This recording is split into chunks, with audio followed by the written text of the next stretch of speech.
Welcome to the Lean Solutions Podcast.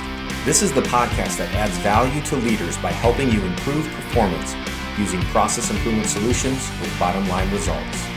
My name is Patrick Adams, and this season I'll be joined by three other amazing hosts, including Catherine McDonald from Ireland, Andy Olrich from Australia, and Shane Doffenbaugh from the United States. Join us as we bring you guests and experiences of lean practitioners from all over the world. Hello and welcome to Lean Solutions Podcast. My name is Patrick Adams, and I am joined today by our another host, Andy Olrich. Welcome to the show, Andy. G'day, Patrick. Yeah, no, I'm excited to be here. Today is a special day. We have someone, obviously, Andy, you're from Australia on one side of the world. We have a guest that's all the way over on the other side of the world, and we're going to be talking about Toyota Kata. And so I don't want to steal his thunder because we're gonna dive into the topic extensively. But what I will say is Toyota Kata, as a methodology has become very popular in the last few years in helping to start the journey of scientific thinking and really creating a model around how we can learn and start scientific thinking for ourselves. And so we'll dive into this specifically, but in a larger way, we're going to talk about coaching Kata and what it means to actually coach the process of scientific thinking. So I'm excited to have this discussion. And with that, Andy, do you want to introduce our guest today? Absolutely. Thanks, Patrick. Yeah, today we're lucky to be joined by Tilo Schwarz. So Tilo supports organizations and managers in successfully leading change and empowering their teams for improvement, adaptiveness, and superior results. Tilo was a plant manager at a renowned German power tool manufacturer, and he and his management team started practicing Toyota Kata as part of Mike Rother's groundbreaking research way back in 2007. By doing so, Tilo and his team established continuous improvement as a daily working routine throughout all areas of the plant. Now, that led to winning the Kearny Manufacturing Competition Factory of the Year and also a WHU INSEAD Industrial Excellence Award. Tilo is co-founder of the Campus for Leaders at the University of Applied Science, Ansbach, and the author of several books on coaching Toyota Kata. And most recently, we've all got a copy. It's the Giving Wings to Her Team, which he co-wrote with Jeff Leica. Great to have you here, mate. Welcome, Tilo. Thank you, Andy. Awesome. So, Tilo, I just touched on, we're talking about Kata and about you writing the books. It's fresh. It's about 6 months out on the market. Would you be able to give us a bit of an insight into Giving Wings to Her Team, please? Sure. So the book is written in a novel style, and it's a novel about a young manager taking her first managerial role. So that's Denise, and she has this aspiration of leading her team in a up-to-date way, coaching her team. And of course, she is in a managerial position in a company that is currently struggling. So there's a lot of pressure on achieving results. But she still wants to kind of coach her team, and that's kind of what the story is about. So we can basically explore with her learning journey as a coach, but also her teams and her organization's learning journey on scaling, upscaling this kind of this way of leading and developing a team. And of course, she goes through several learning cycles, a couple of crises. So that's what the book is about, learning. So really an insight into learning to coach your team and become better coaching manager. Yeah, Tilo, I love the book, and it's almost like it's a next step because you have improvement kata and then you have coaching kata, and we're talking specifically in this, and which you wrote as a novel, which also I really like that, and we'll talk more about that later on. But for those that are listening in that maybe are unfamiliar with Toyota Kata or improvement kata, can you just give us just a quick overview of what that is? I mean, I talked about in kind of the introduction, I talked about being an intro to creating a culture of scientific thinking and coaching. But what is kata? What is the basis behind it? What's the approach? Where did it come from? Can you just maybe touch on that just a little bit before we dive into coaching kata? Yeah, certainly, Patrick.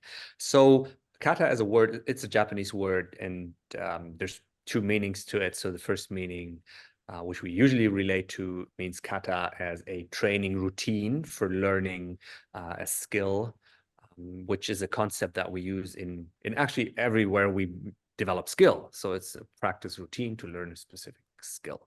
Now, Toyota Kata is based on Mike Rother's research at Toyota, basically following two research questions. So number one, what are the unseen managerial routines that enable Toyota to produce new ideas, be innovative, and continuously improve for decades? And then question number two, how can we do something similar in our organizations, having a completely different culture in our companies? So that's why it is called Toyota Kata. Now, actually, it's not so much about Toyota. It's more about how can we develop scientific thinking skills in our teams that enable our teams to achieve outstanding results and basically explore the unknown, which I think makes it so interesting for the times we live in.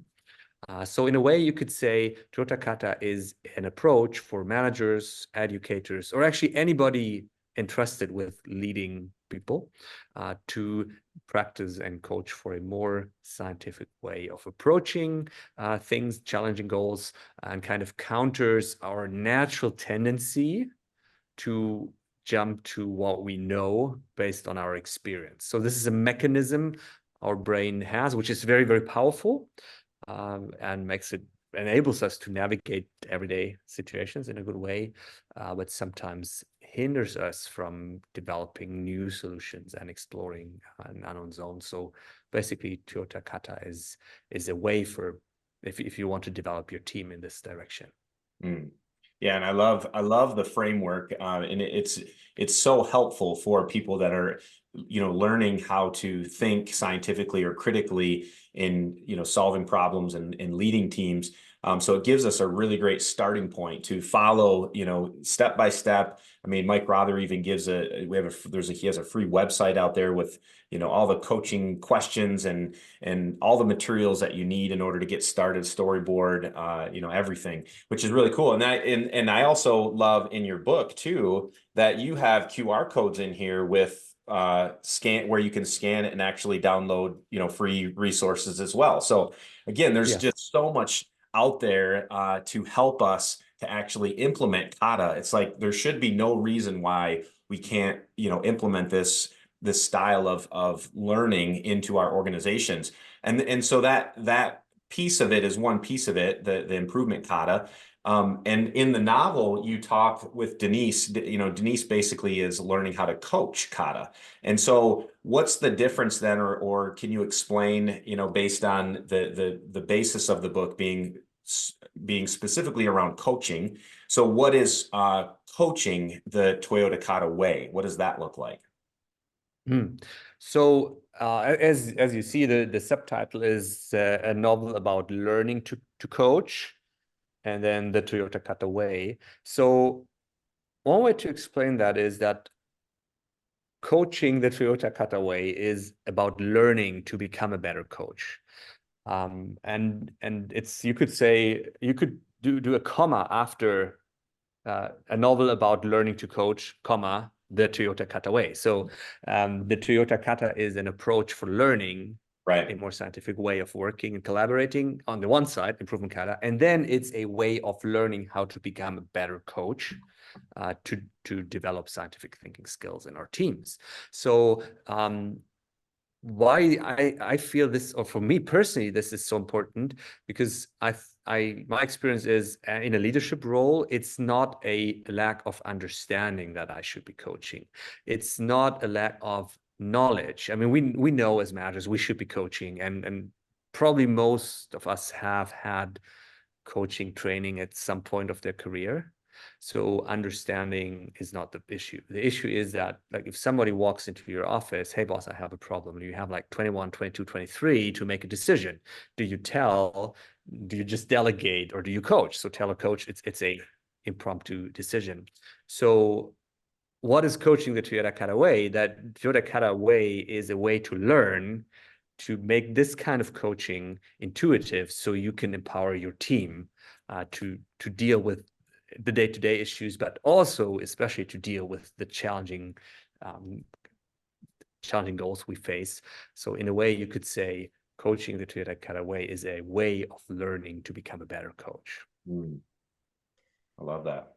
Yeah, what struck me about the book too is talking about Denise's story where she's gone, moving into an organization where she's, she's quite familiar with the lead and the practice, and she's trying to get the other leaders on board. And there's that, we're not kind of buying this yet, and how, through practical application that then gets people on the journey and seeing it and getting it and starting to buy in and put it into practice. And within the evolution there, Denise it talks about a significant evolution in leadership style. So from traditional management to coaching orientated approach.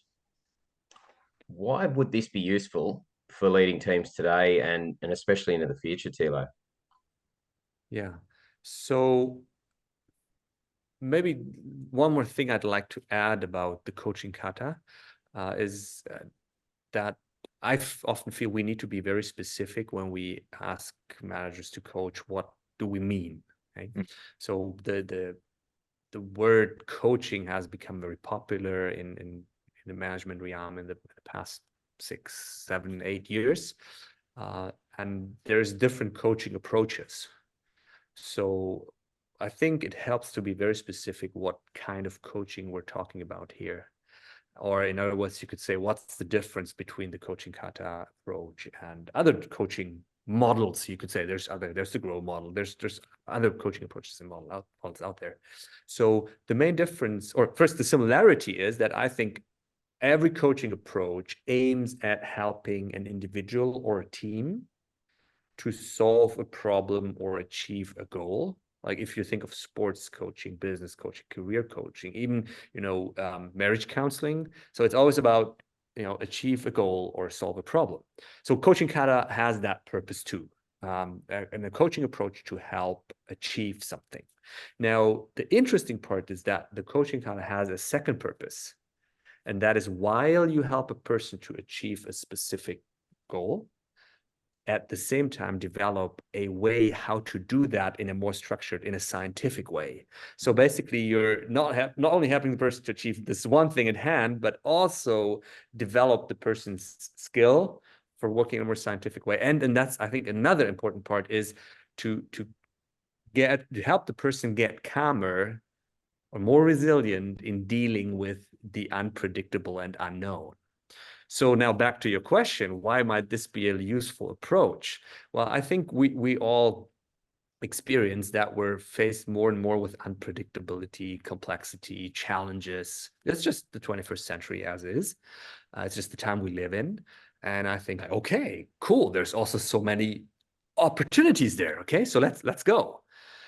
Now, what do we need to do? Well, first of all, we need to first and foremost enable our team to deal with these challenges, to deal with this unknown. And that has to do a lot of, in a way, you could say, we need to learn how to learn. It's about learning to learn, or the world we're facing pushes us to, develop this organization we've been talking about for so long, the learning organization. Now, the learning organization clearly, what is it? Well, the learning organization consists of learning individuals. Okay, so then we need to enable people to learn faster, to be more comfortable with having to learn.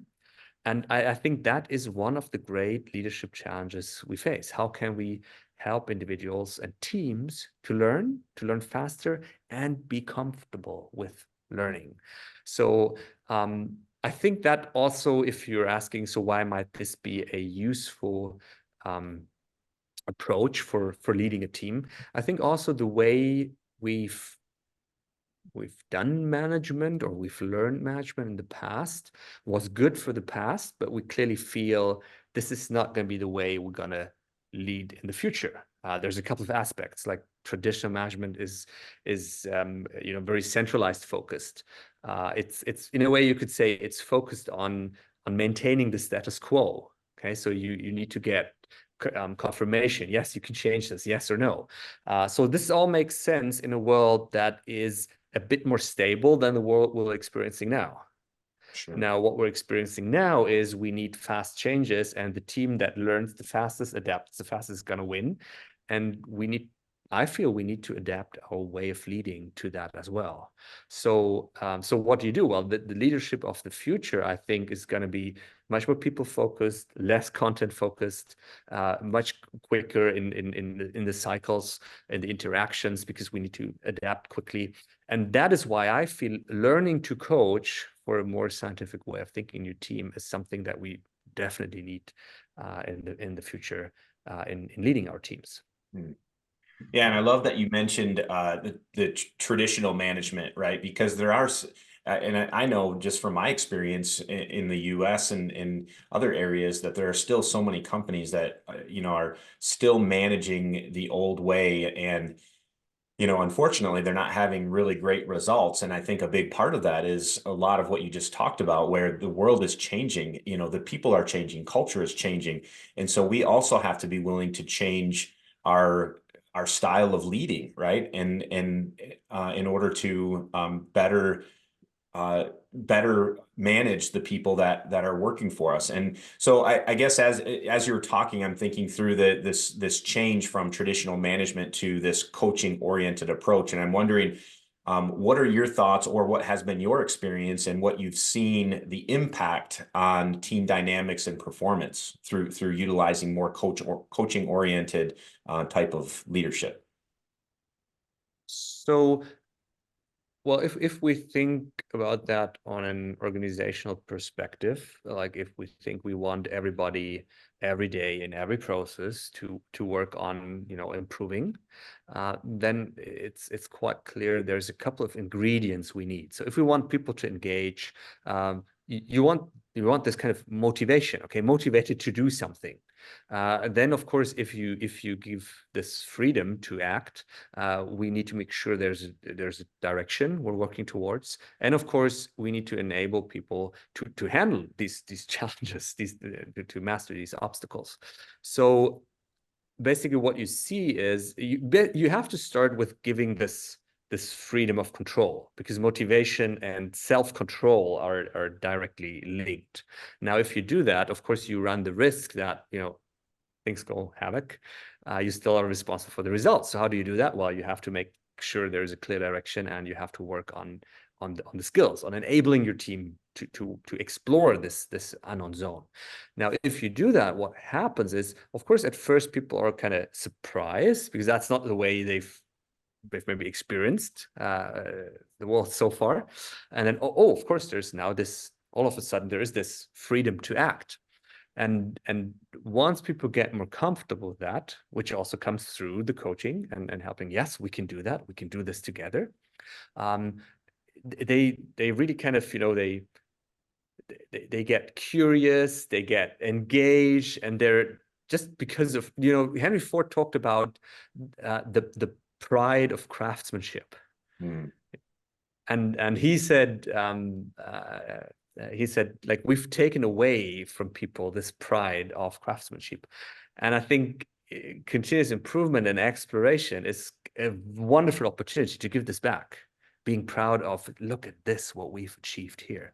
And I've seen that so many times. Like one of our shift leaders back during my time at Festool, she was a very smart person, very active in the lean workshops we were doing, but never wanted to present. Okay, she had great ideas, but was hesitant to speak her mind. And if it came to the final presentation of the workshops, you're like, okay, somebody else could please do that. Yeah. So now then we had a new CEO coming in, and so I started to invite him to the plant, and he said, "Oh, that's great." So he came once a month. We did our walk. He wanted to see the shop floor. So, and then one day something happened. So we were walking past an assembly line where this lady was responsible for in this shift. Same person. We were walking past this line, our CEO in a nice suit, and then all of a sudden she kind of jumped at us, grabbed us by our sleeves, and said, "You have to see what we learned in this experiment this morning." Yeah. And you go like, oh, what a day. Okay. Nice. So what happens is you really see people engage with their process. You see how people grow, and you see how they achieve things you thought weren't possible, and maybe they themselves thought this is never gonna work. Yeah. And this is just so great to see. Yeah, giving them wings, like coming back to the book exactly. title, and that decentralized approach where they've got that freedom, the trust is there for them to experiment, and especially at the rate of change and innovation, as you mentioned, Tilo, as opposed to everything has to come through a central team, a central manager, nothing moves without me, all those sorts of things. I think it's a fantastic place to be, and I'm really pleased you wrote the book on it. Around the novel approach, one of the first books I read when I started getting into this was The Goal, and it was the similar, in a way it was a story, and there was some touch points there, I think.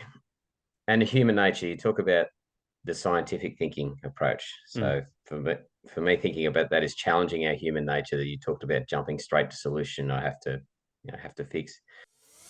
Hey everyone, I am sorry to interrupt this episode of the Lean Solutions podcast, but I wanted to take a moment to introduce you to our company, Lean Solutions. We exist to empower and equip people for positive change. We do this through our 3 pillars, which include training and development, coaching and consulting, and talent solutions. Whether you have specific areas for improvement or you're not really sure where to start, we can build tailored solutions and provide resources to meet your needs. Send us an email at office@findleansolutions.com to begin your journey towards transformation. Now, back to the show. Like many terms, there's many different ways that people interpret it. What to you, Tilo, is scientific thinking? And you've touched on it a little bit of the importance, but if there's one thing about scientific thinking that you've learned and you want people to connect with, what would that be? So at the core, if you ask me for one thing, which is very difficult,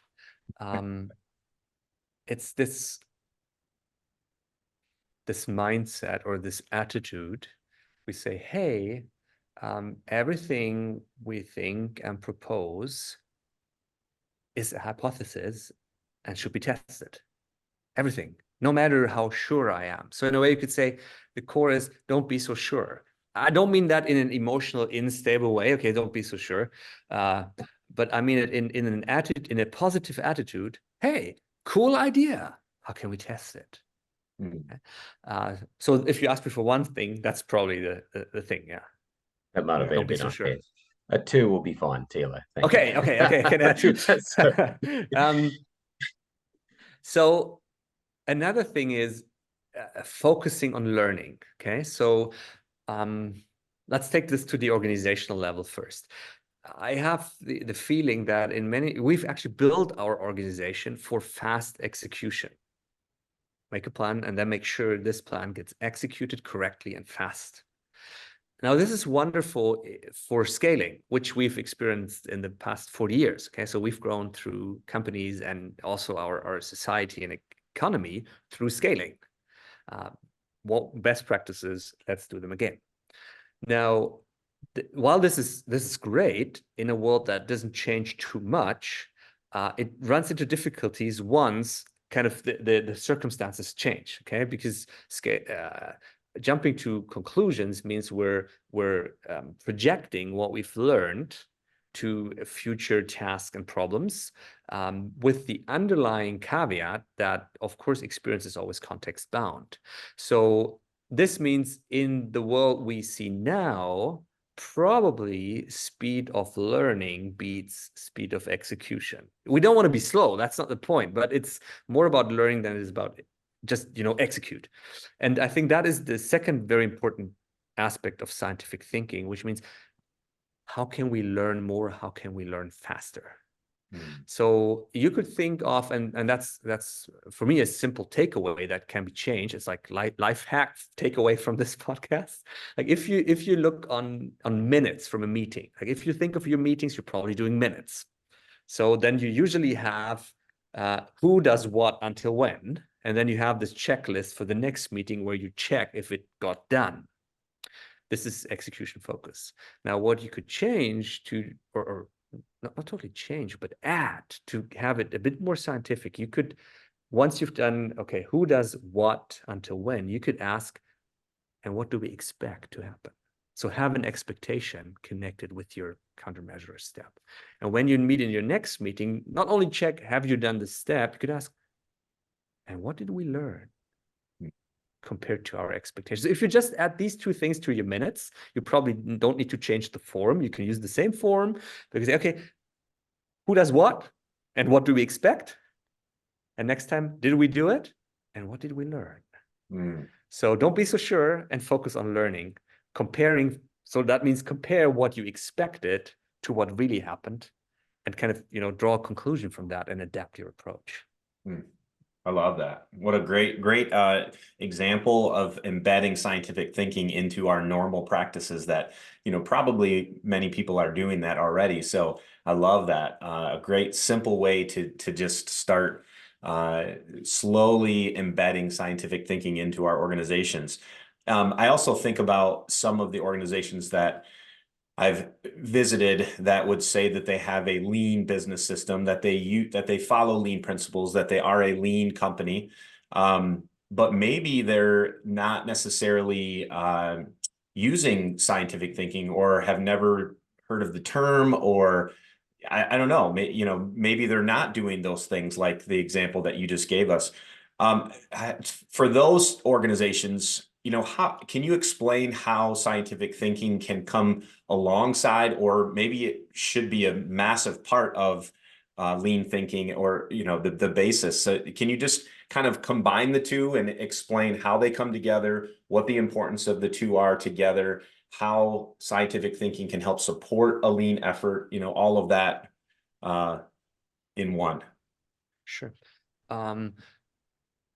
So I guess you, like many of us, including me, we've been on the lean journey for a couple of years.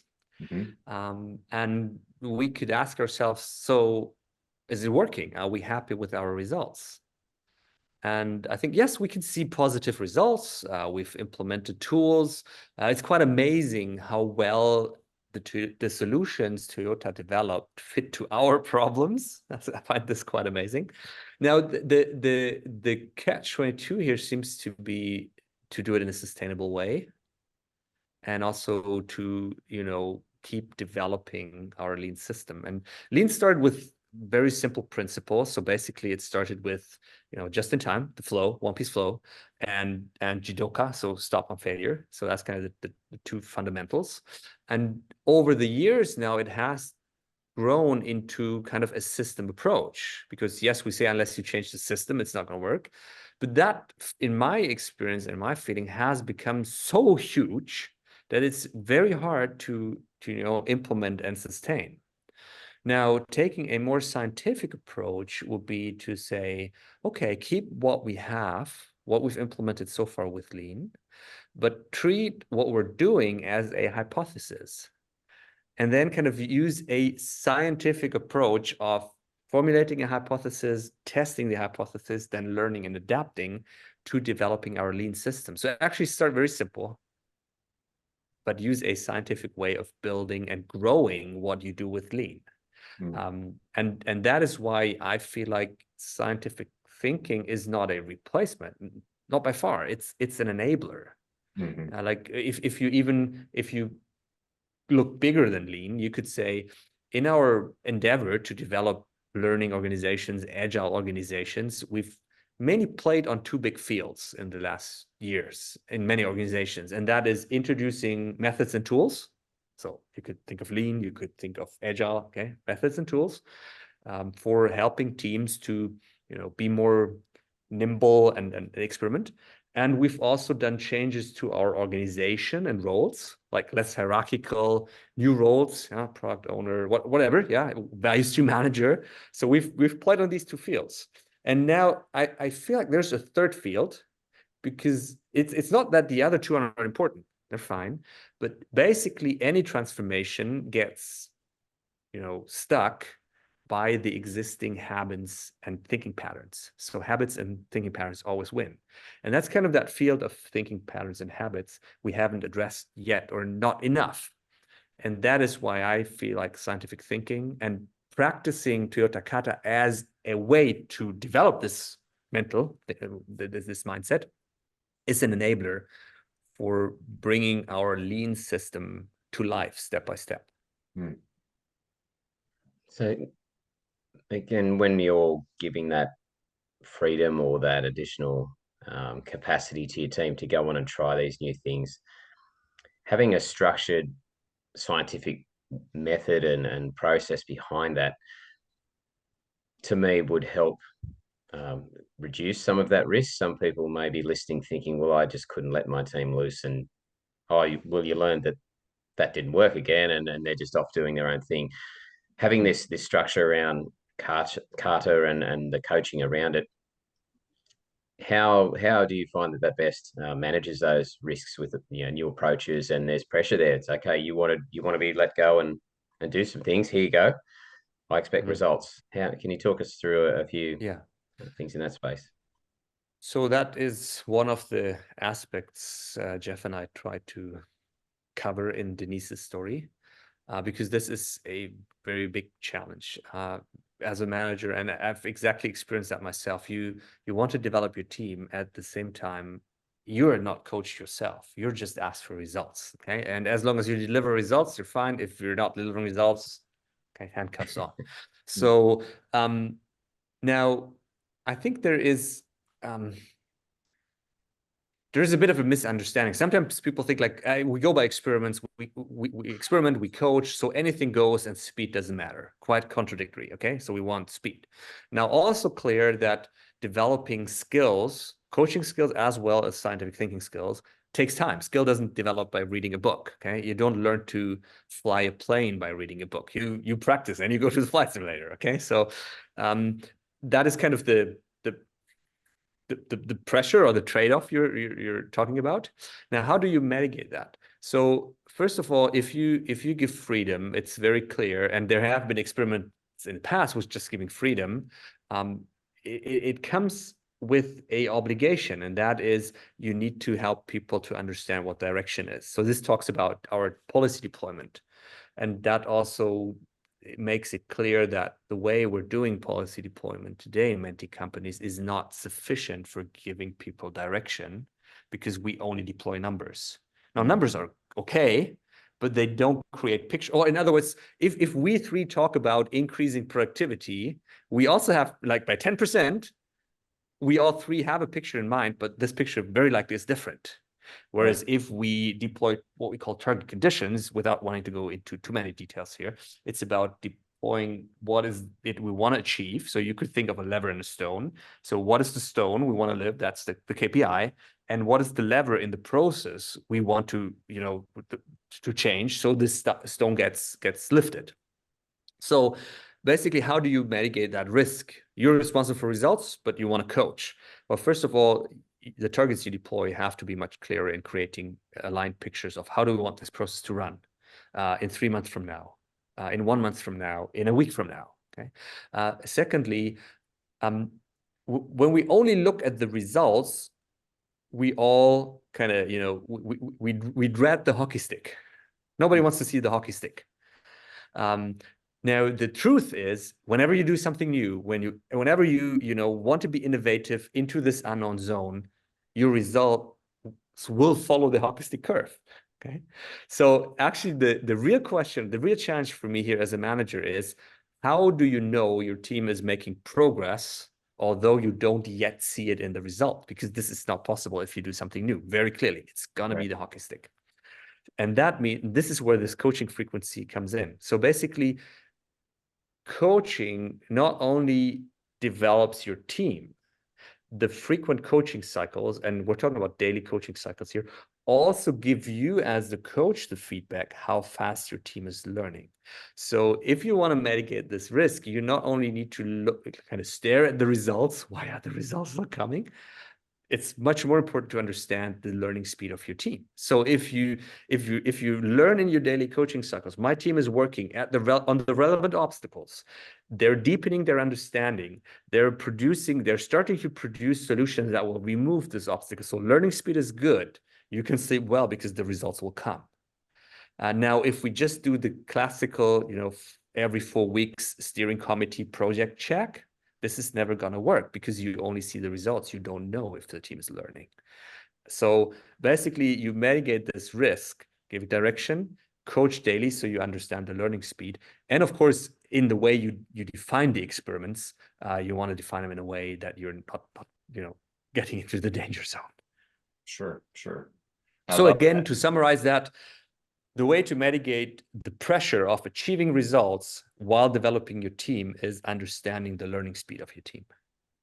Yeah. Know your people. And I love the framework that you just kind of gave us of how to coach. And I think about when I was learning to coach, came in, many difficulties that I came in contact with, learning how to set SMART goals and ensuring that people have targets that have due dates and that there's owners and these different things that I came across. Another one was that I would hear from team members at times was the conflicting priorities, right? We set this goal or this challenge and we're working towards it, but then I get pulled in this other direction because there's this other thing that came up. And so that was another challenge that I came across. So for those that are listening in that, maybe they pick up your book, maybe they grab Toyota Kata and they start to learn about Kata and then how to coach Kata. And maybe they're a new leader. They're just starting to, learn coaching. What are some of the difficulties that they might come across as they're beginning this journey into coaching themselves? And what are some of the things that they can do to overcome those? Mm-hmm. So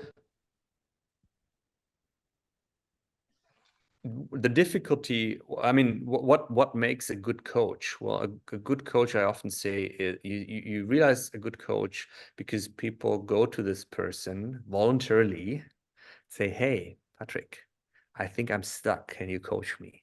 Okay? So it's not the title, it's not the role. It's like they feel value coming out of the coaching cycle. And they somehow say, this 10 minutes with Patrick, interesting. He didn't give me any solutions, but somehow he asked some questions that kind of changed my perspective, my posture on how I was looking at what I was doing. And right, that was a threshold of knowledge. I didn't know that. So I need to find out that first. I was making some assumptions here. Awesome. Great 10 minutes. Okay. So what are the difficulties to learn that? Well, first of all, coaching, we often say it's about asking questions. Well, while this is true, I think the much more difficult part is what do you do with the answer? So in a way, those that are familiar with the coaching kata questions, I like to use the example of a ski coach. So imagine, I don't know, any of you skiers? I don't know, maybe Patrick? No, unfortunately not. My daughter skis. I've tried it. Snow, you're talking about snow skiing? Yeah, snow skiing. Yeah. So downhill skiing. Now you can pick any other sports you do. It's something you can already do on a decent level. And now you say, I wanna get to the next level. Okay. And in order to do that, you hire a coach, a ski instructor for the weekend or for the Saturday. So now, once you meet the ski instructor, what's the first thing that's going to be she's going to do after saying hello? Well, she's going to say, well, go down this hill, right? She's assessing current condition, give you a task. While you do that, she's going to observe. What is she going to do with her observation? Well, she's going to analyze it. And how can she do that? Well, she's comparing what she sees, for example, me doing when I do a left turn on skis. How should my hips be, my shoulders, my arms, my knees? She's comparing that with a picture in her mind. So basically, she's comparing what she sees with an ideal reference in her mind. And based on that deviation, she then step 4 gives me a tip what to do on the next run, some advice. Okay. So basically, a coaching cycle follows the same structure. You ask the question, which is like giving a task. Then you have to listen to the answer. And then now comes the tricky part. How do you evaluate this answer? So basically, if you ask, what's the target condition? Question 1, what's your target condition? What is a good answer? That's your reference. So listening to the answer and comparing it to the reference is the much more difficult part to learn. Now, I always say we always have a reference in evaluating our answer, in evaluating the answer. And our first go-to reference is our experience with the same or a similar topic. So that is a content reference. And then we say, Andy, are you sure? The last time when, a couple of years ago when I was still working at this machine, I think that, not in the coach's role anymore, right? See that? So what's the challenge to become a good coach is moving your reference from a content level to a method level. So basically the coach says, any solution is fine as long as you can show me how this is scientifically building, the logic chain is building, why you're coming to this hypothesis. Awesome, yeah? That's difficult to learn. The second part that is difficult to learn is letting go of your own ideas. That's probably the hardest part, because it sounds simple, but actually this is not just, you know, something you have to be aware of. It's actually kind of changing your role. Now, if you think, especially for managerial careers, how do you get to a managerial role? Well, usually because you've done something amazing on the content level. You've been the expert on this and that, and because you've been the expert, somebody asks you, "Hey, Andy, would you mind managing the team?" Okay. Now, when that happens, we think we're going to lead our team the same way we did before, which was through our expertise, right? And letting go of that means the role is changing. So in a way, you could say coaching, the Toyota Kata way, comes down to this question: how do you want to lead your team? Is it about you and your ideas, or is it about your team and helping them to develop their ideas? And that is, no matter if it's, you mentioned a young coach, no matter if it's a young coach or an older coach, this is probably the #1 challenge. Love it. Okay, so Tilo, the new book, Giving Wings to Her Team, novel style, touched on, you know, it's telling the story. What was the thinking behind that, or the goal behind doing it in the novel style? The goal was the goal behind. No, it's just referencing the goal. You know, the book you mentioned. No, now again, going back to something I mentioned in the beginning, I feel like, especially in a managerial role, coaching knowledge is not the issue. We know we should be coaches, and we've had some coaching training. Putting it into practice is the difficult part, skill-wise, but also risk-wise. This is risky. And this is kind of, you know, a role change for me as a manager. And I also feel that, like, you know, the typical books on coaching kind of explain the perfect way and like the clean way. Now, reality is not that way. My learning curve is not like this. I'm going to make mistakes, okay? All of us, we're going to make mistakes, and we're still making mistakes when coaching. It happens every day. So the idea behind the novel style is putting this learning journey as a coach into real world situations, because the challenge is not the knowledge. The challenge is, how do I do this? This kind of, you know, big hairy thing of coaching in my daily business. So, and of course, Denise has a quite steep learning curve in the novel, because I mean, the book is still thick, but we want to get there. And our hope, Jeff, and my hope, is that this book is inspiring you, the readers, to start a learning journey as a coach on their own. Like, hey, it's not about if I want to coach now, it's about how can I learn to become a better coach. And if you opt into that, this is just such a cool experience. It's a lifelong learning journey if you want, and you will learn as you go to become a better and better coach. So becoming a coaching leader starts with yourself and the willingness to be a learner as a coach. And that is why it's novel style. Yeah, the story, making that connection with what's real, I can relate to it a lot easier, I find, than here's the step-by-step, very technical. Yeah, there's the manual, there's the what. Yeah, exactly. Because some of the early readers, like when we had the manuscript, they said, "Yeah, but wait, on page 50, that's not right. What Denise is doing. I mean, you know, if you do improvement kata, you should do this." Said, "Yeah, she's made a mistake. Okay, of course we all will. So let's see how she gets herself out of that again, because that's what's going to happen." That's the reality. Yeah. That's what I like about it as a narrative, is it's got a story that we can all relate to. Everyone that reads this is going to be able to pick themselves out in the book and be to make a connection to something that we've done, whether it's a mistake or, again, as we're learning to coach, the different aspects of successes and trials that we'll go through. So the other cool thing as we start to wrap up today, Tilo, is that you will be in attendance and one of our keynote speakers at the Lean Solutions Summit this year on September 24th, 5th, and 6th in West Michigan. So you're coming all the way from Germany to keynote at our summit, and every one of our attendees is going to receive your book, Giving Wings to Her Team. So these will be in bags, and everyone will receive one. And we're excited for everyone to be able to tap into this book, powerful book to learn how to coach. But tell us a little bit, give us a little bit of a sneak peek for the summit. What are you going to be talking about? What are you going to be promoting or discussing with attendees at the summit when you're there speaking? So basically what we talked about the novel is that our hope is that this novel inspires the readers to start a learning journey of their own. So I'm gonna talk about and give examples and also some tips on how can you give wings to your team, because we believe people can achieve the unexpected through better coaching, and your team can do it too. They need you as a coach. So I'm going to talk about this learning journey as a coach, what you can do to get started, how can you proceed, and also why is it worth pursuing this learning journey. Love it.